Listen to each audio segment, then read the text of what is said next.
He didn't just sing, he confessed. Seal's voice could stop a room cold, raw, haunting, beautiful. He had it all: Grammy-winning hits, a supermodel wife, a face the world never forgot.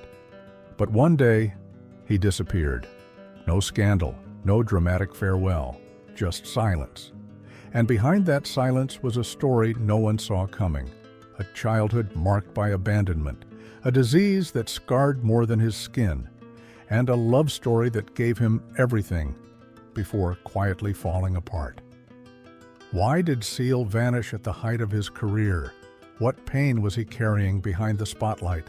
And what do you discover when fame fades, but the scars remain? This is the truth behind the voice, the man, the silence. If this story pulls at something inside you, if you believe that scars have stories and voices carry pain, then you belong here. Subscribe to RetroWaves. We don't just tell stories, we go behind the music, beneath the fame, and into the hearts of the legends you thought you knew. Like, share, and comment your favorite Seal memory. Because somewhere out there, someone else needs to hear that memory. Today. Before the Grammys, before the red carpets, before the world fell in love with that scarred face and even scarred deeper voice, there was a boy named Seal Henry Olusegun Olumide Adeola Samuel. Born on February 19, 1963 in Paddington, London, Seal came into the world already caught between two cultures and two struggling parents. His father was Nigerian, his mother Brazilian. Their love didn't last, and neither did their grip on parenthood. Seal didn't spend his first years in his parents' arms. He spent them in foster care. And though he was too young to fully understand it at the time, he would later describe that experience with the weight of someone who never truly felt chosen. He lived with a foster family until the age of 4. Those early years were more stable than what came after, but not knowing why he'd been placed there haunted him for life. When his biological parents finally brought him back home, it wasn't to warmth, it was to a house steeped in silence, tension, and fear. His mother, emotionally distant, struggled with her own inner demons, but it was his father who left the deepest scars. Seal has spoken openly, especially later in life, about the emotional and physical pain he endured as a child.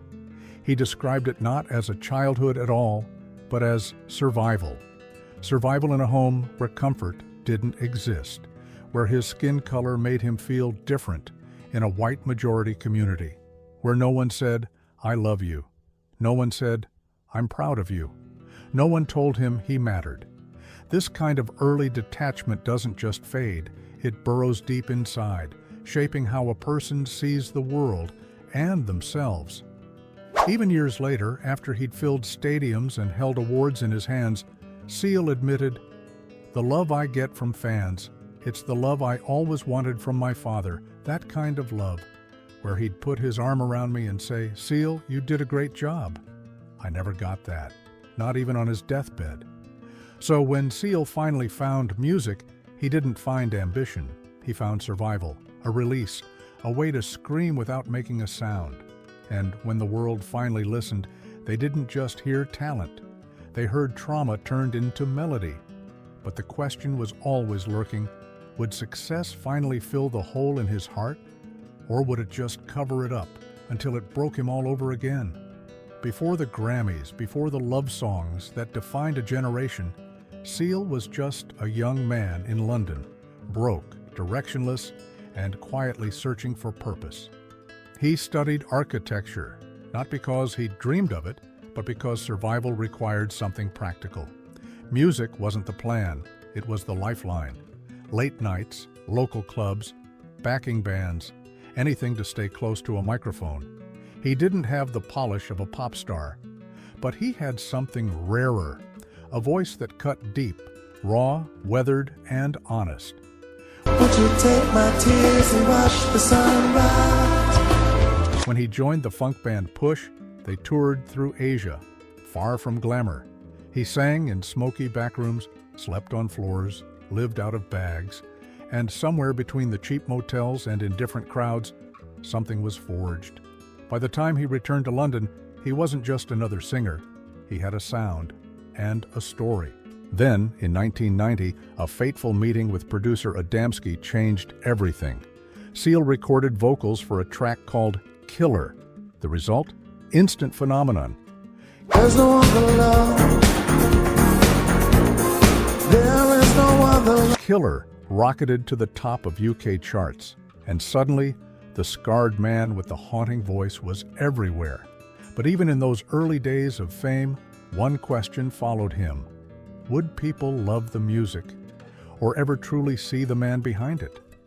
Long before Seal became a household name, he was fighting a battle that would leave permanent marks on his body and his soul. At just 21, he was diagnosed with discoid lupus erythematosus, a chronic autoimmune disease that attacks the skin. It left painful, inflamed lesions, especially on the face, and Seal wasn't spared. The scarring became permanent, and though it would one day make him instantly recognizable, it didn't feel empowering then. It felt like punishment. He later admitted that he often wondered if anyone could ever truly see past the marks to the person beneath. Kids stared, strangers whispered, and every look reminded him that he was different, visibly, painfully different. But the scars weren't just cosmetic.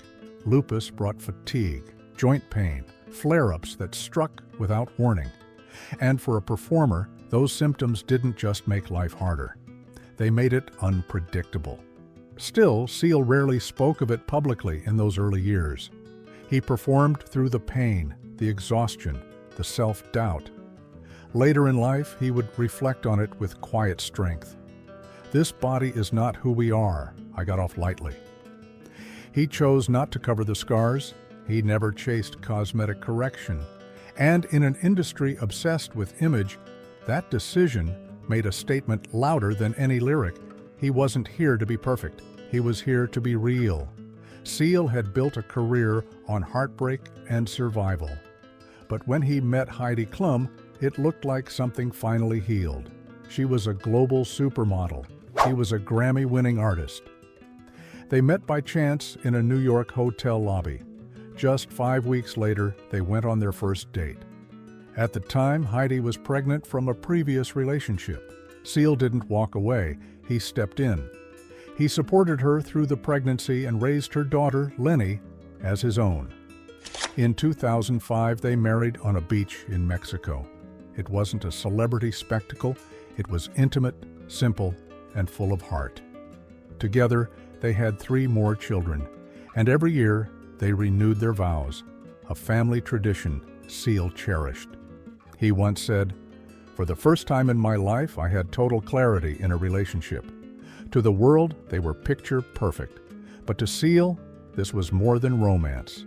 This was the family he never had. He poured himself into it, into being a father, a husband, a man who had finally found a home.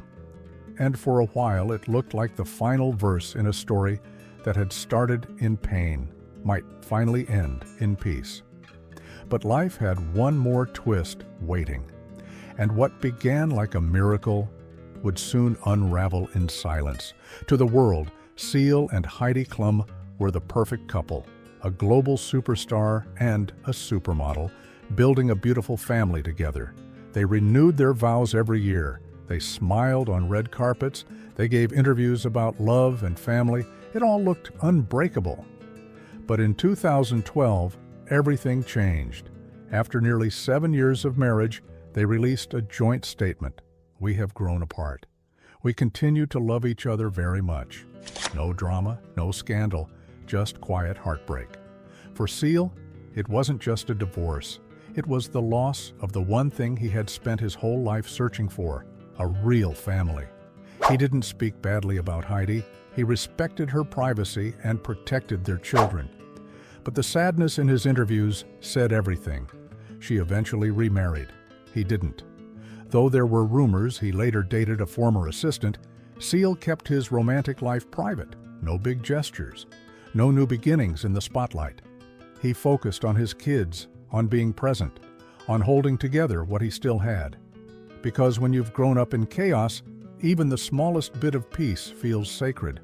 And when the love that saved you walks away, you don't chase noise, you choose silence. Seal's pain wasn't always visible. Even when his face bore scars, even when his marriage dissolved before the world's eyes, he remained composed, elegant, stoic. But beneath that exterior was a war no one could see. Anxiety, not stage fright, not stress from the industry. Real, clinical, paralyzing anxiety. The kind that makes your heart race in your chest like a drum you can't silence. The kind that makes you wonder if this time you really are dying. It started one day in the studio. Seal was recording, something he'd done hundreds of times. But that day, something shifted. He was suddenly gripped by overwhelming panic, tight chest, short breath, sweaty palms, dizziness. He thought he was having a heart attack. Emergency services were called. He was rushed to the hospital. And when the tests came back, no heart failure, no physical explanation, just panic. For Seal, the diagnosis was a revelation and a burden. He later admitted, "It's given me such empathy and understanding for people who can't get help. There's no shame in talking about it, whether it's therapy or just a friend. It needs to be shared." But even with the diagnosis, the battle was far from over. Anxiety doesn't vanish because you understand it. It lingers. It creeps back in the quiet moments. It whispers lies when no one else is around. And for someone who had already spent his early years building emotional walls, this new kind of attack felt like betrayal from his own mind. He began pulling back from public life, not because he didn't love music, but because being on all the time was becoming dangerous. Interviews became more rare, social media nearly non-existent. The man who once stood under spotlights and poured his soul into microphones started seeking silence. It wasn't cowardice, it was survival. Again, just like in his childhood, just like with lupus. He did what he always did when the pain got too loud, he went inward. Because even when the voice is strong, the mind can still be shaking. After 2017, something shifted. Seal released an album titled Standards, a tribute to the classic songs he had loved growing up. Luck be a lady tonight. It wasn't packed with chart chasers. There were no club remixes, just warm, heartfelt renditions of timeless love songs. It was a love letter to music, not to the industry. And for Seal, it quietly marked the beginning of something he never formally announced, a withdrawal. No dramatic press conference, no "I'm retiring" Instagram post, just less tours, fewer TV appearances, silence where there had once been spotlights. He wasn't angry, he wasn't even bitter, he just faded back. In an age where fame demands constant updates, selfies, sound bites, and streaming numbers, Seal chose stillness. And for a while, people barely noticed, because he wasn't scandalous, he wasn't falling apart in public, he wasn't chasing clout, he was just stepping back and stepping into his role as a father, into the quiet corners of his life that fame had never touched, into healing from the chaos, the marriage, the wounds that lupus and anxiety never stopped dealing him. When he did perform, it was intentional. Selected shows, private events,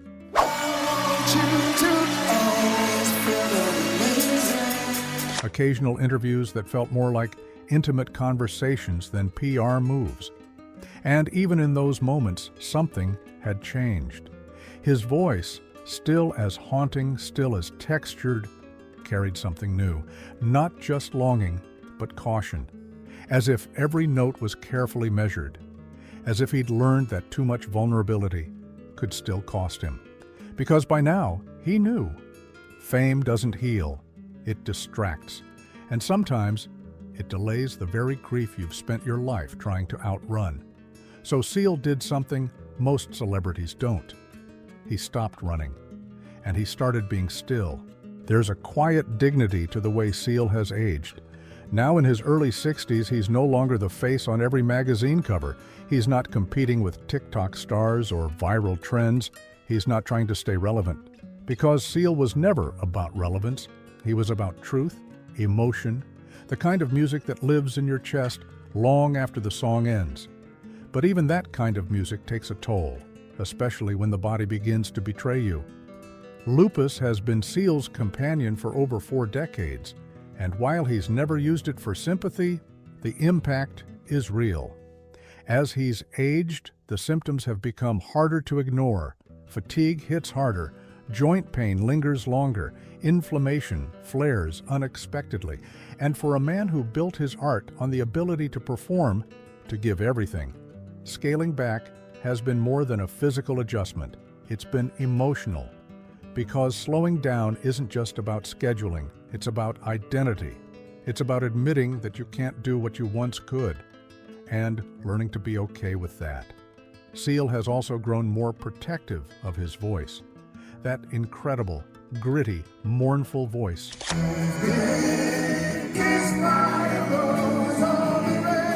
that carried so much for so long. Now, he treats it with care. He knows he has to. Because when your voice is your lifeline, your gift, your outlet, losing it would mean losing more than a career. It would mean losing the one thing that's always told your truth. But even as Lupus continued its silent siege and the stage lights grew dimmer, one part of Seal's life stayed constant: his children. Even after the divorce, he remained fiercely devoted. He shared custody with Heidi.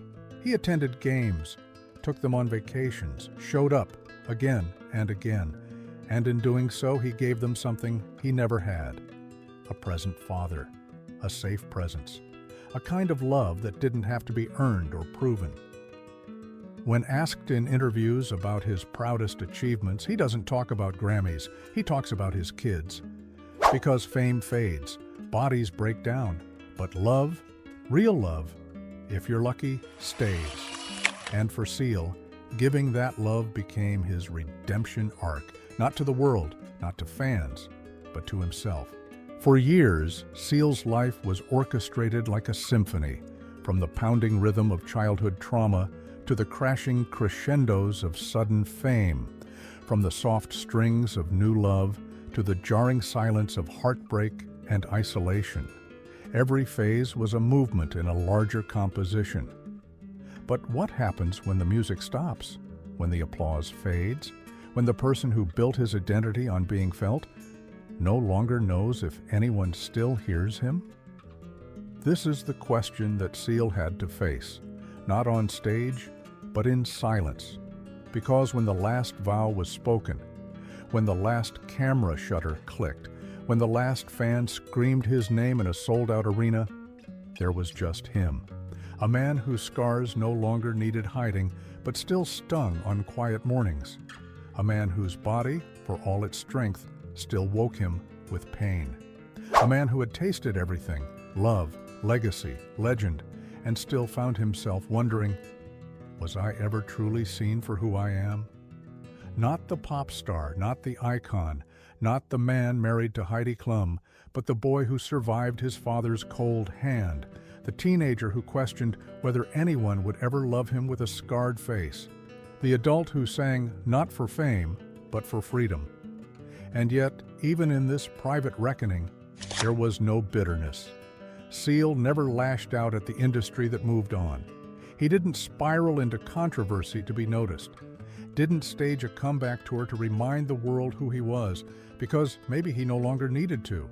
Maybe, for the first time in his life, he was learning what peace sounded like. It wasn't stadiums, it wasn't spotlight, it was his children's laughter. It was the stillness of not having to prove himself anymore. It was the quiet courage of knowing that even when the voice goes silent, the story still echoes. Seal's life is not a tragedy. It's a requiem for something beautiful, a reminder that even the most extraordinary souls sometimes burn quietly, far away from the lights they once ruled. Today, Seal lives life on his terms, quieter, more private, and more present. He's not chasing charts or clout. He's not performing just to stay visible. he's doing what he always wanted, living truthfully, without apology. The man who once stood before millions now finds meaning in smaller moments, raising his children, protecting his peace, and staying connected to the music when it calls. Lupus still challenges him. The scars remain. But so does the strength. He's no longer searching for his father's approval in every audience. He's no longer proving his worth to the world. He's simply living. And in that, he's found the thing that even fame couldn't give him: wholeness. Seal once said, "Perfection is an illusion, resilience is real." That's the legacy he's leaving, not as a pop star, but as a survivor. Because sometimes walking away isn't giving up, it's growing up. And the voice that once soared across stadiums, Crazy and the people walking through my head. it still speaks in every quiet act of healing and in every note he chooses to share. If Seal's story moved you, if it reminded you that the strongest voices often fall silent when the world isn't listening, then don't let this be the last word. Comment below with your favorite Seal song or memory, and subscribe to RetroWaves, where we uncover the truth behind the voices time almost forgot. Because next time we're telling the story of another icon who disappeared without warning, but left behind a silence that still echoes. And here's a hint: they vanished just like Seal when they were needed most. Don't miss it.